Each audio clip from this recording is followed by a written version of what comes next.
नमस्कार। आज सुनिए मुंशी प्रेमचंद की लिखी कहानी घमंड का पुतला। शाम हो गई थी। मैं सरयू नदी के किनारे अपने कैंप में बैठा हुआ नदी के मजे ले रहा था कि मेरे फुटबॉल ने दबे पांव पास आकर मुझे सलाम किया कि जैसे वह मुझसे कुछ कहना चाहता है। फुटबॉल के नाम से जिस प्राणी का जिक्र किया गया वह मेरा अर्दली था। उसे सिर्फ एक नजर देखने से यकीन हो जाता था कि यह नाम उसके लिए पूरी तरह उचित है। वह सिर से पैर तक आदमी की शक्ल में एक गेंद था, लंबाई चौड़ाई बराबर। उसका भारी भरकम पेट, जिसने उस दायरे के बनाने में खास हिस्सा लिया था, एक लंबे कमरबंद में लिपटा रहता था, शायद इसलिए कि वह इंतहा से आगे न बढ़ जाए। जिस वक्त वह तेजी से चलता था, बल्कि यूं कहिए झुड़कता था, तो साफ मालूम होता था कि कोई फुटबॉल ठोकर खाकर लुढ़कता चला आता है। मैंने उसकी तरफ देखकर पूछ, क्या कहते हो?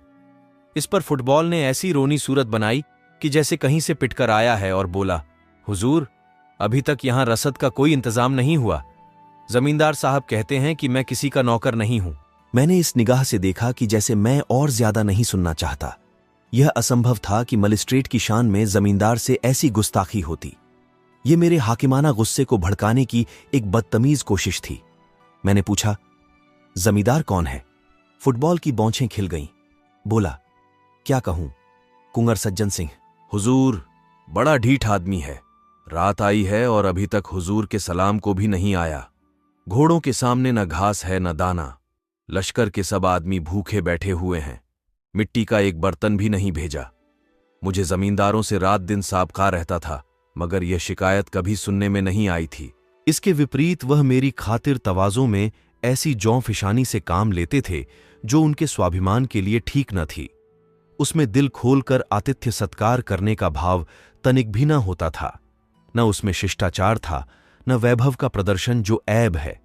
इसके बजाय वह बेजा रसूख की फिक्र और स्वार्थ की हवस साफ दिखाई देती भी। और इस रसूख बनाने की कीमत काव्योचित अतिशयोक्ति के साथ गरीबों से वसूल की जाती थी, जिनका बेकसी के सिवा और कोई हाथ पकड़ने वाला नहीं। उनके बात करने के ढंग में वह मुलामियत और आजिजी बरती जाती थी, जिसका स्वाभिमान से बैर है। और अक्सर ऐसे मौके आते थे जब इन खातिरदारियों से तंग होकर दिल चाहता था कि काश इन खुशामदी आदमियों की सूरत न देखनी पड़ती। मगर आज फुटबॉल की जबान से यह कैफियत सुनकर मेरी जो हालत हुई, उसने साबित कर दिया कि रोज रोज की खातिरदारियों और मीठी मीठी बातों ने मुझ पर असर किए बिना नहीं छोड़ा था।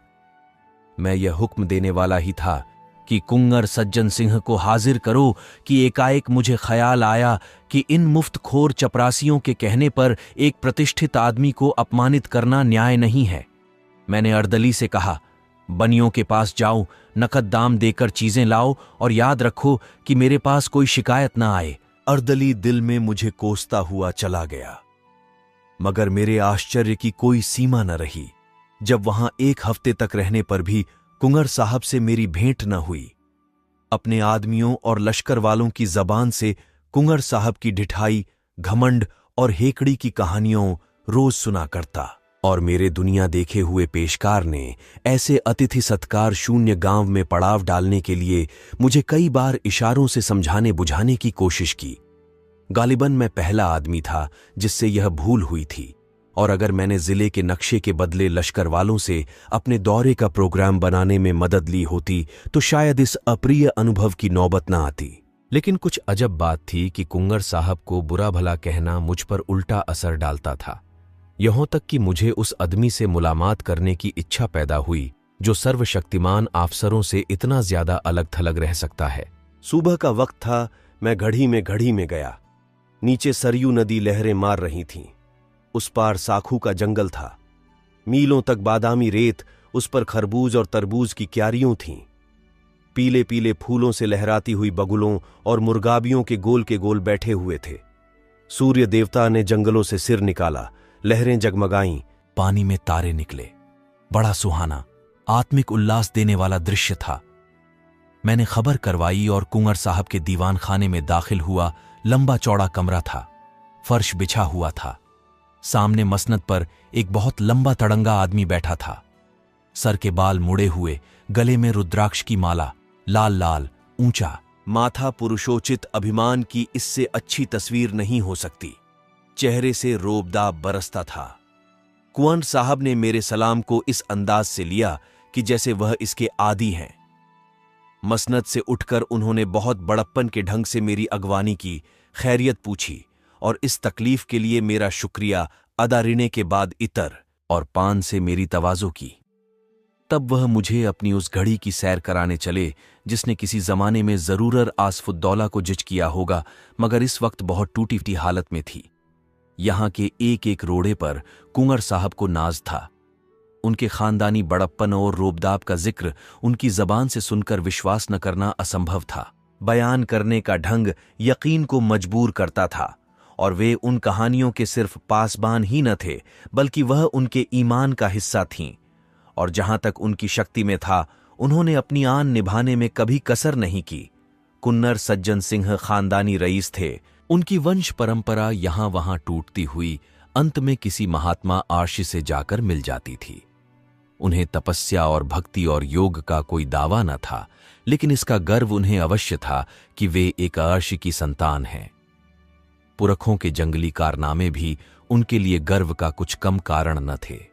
इतिहास में उनका कहीं जिक्र न हो, मगर खानदानी भाट ने उन्हें अमर बनाने में कोई कसर न रखी थी, और अगर शब्दों में कुछ ताकत है तो यह घड़ी रोहतास या कालिंजर के किलों से आगे बढ़ी हुई थी। कम से कम प्राचीनता और बर्बादी के बाह्य लक्षणों में तो उसकी मिसाल मुश्किल से मिल सकती थी, क्योंकि पुराने जमाने में चाहे उसने मुहासरों और सुरंगों को हेच समझा हो, लेकिन वक्त वह चींटियों और दीमकों के हमलों का भी सामना न कर सकती थी। कुंवर सज्जन सिंह से मेरी भेंट बहुत संक्षिप्त थी, लेकिन इस दिलचस्प आदमी ने मुझे हमेशा के लिए अपना भक्त बना लिया। बड़ा समझदार, मामले को समझने वाला, दूरदर्शी आदमी था। आखिर मुझे उसका बिन पैसों का गुलाम बनना था। बरसात में सरयू नदी इस जोर शोर से चढ़ी कि हजारों गांव बर्बाद हो गए। बड़े बड़े तनावर दरख्त तिनकों की तरह बहते चले जाते थे। चारपाइयों पर सोते हुए बच्चे, औरतें, खूंटों पर बंधे हुए गाय और बैल उसकी गरजती हुई लहरों में समा गए। खेतों में नाच चलती थी, शहर में उड़ती हुई खबरें पहुंचीं। सहायता के प्रस्ताव पास हुए।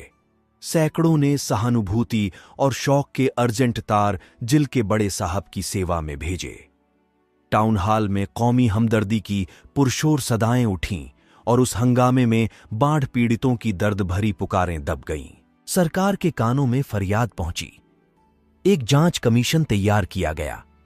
जमींदारों को हुक्म हुआ कि वे कमीशन के सामने अपने नुकसानों को विस्तार से बताएं और उसके सबूत दें।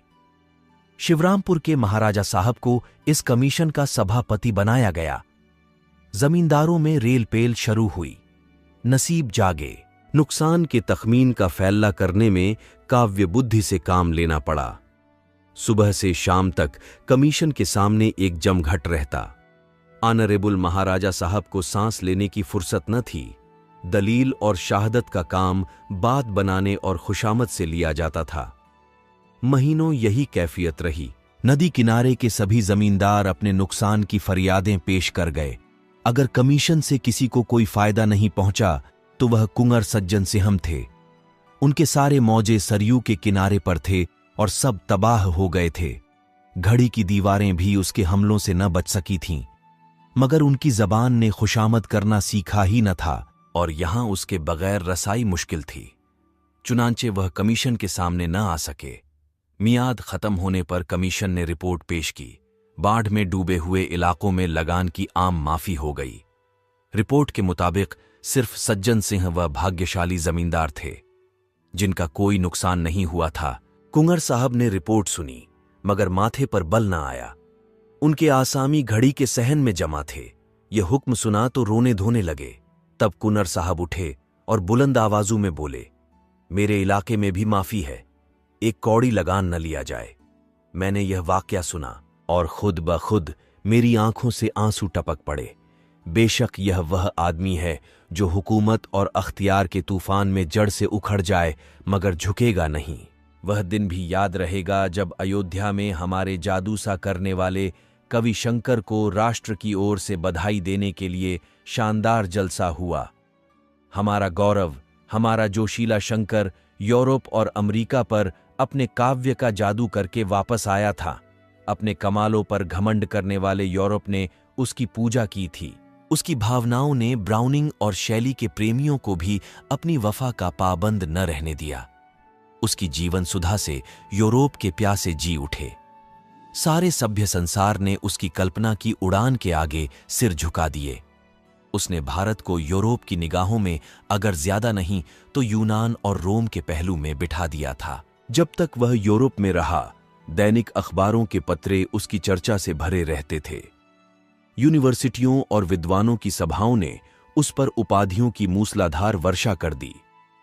सम्मान का वह पदक जो यूरोप वालों का प्यारा सपना और जिंदा आरजू है, वह पदक हमारे जिंदा दिल शंकर के सीने पर शोभा दे रहा था। और उसकी वापसी के बाद उन्हीं राष्ट्रीय भावनाओं के प्रति श्रद्धा प्रकट करने के लिए हिंदुस्तान के दिल और दिमाग अयोध्या में जमा थे।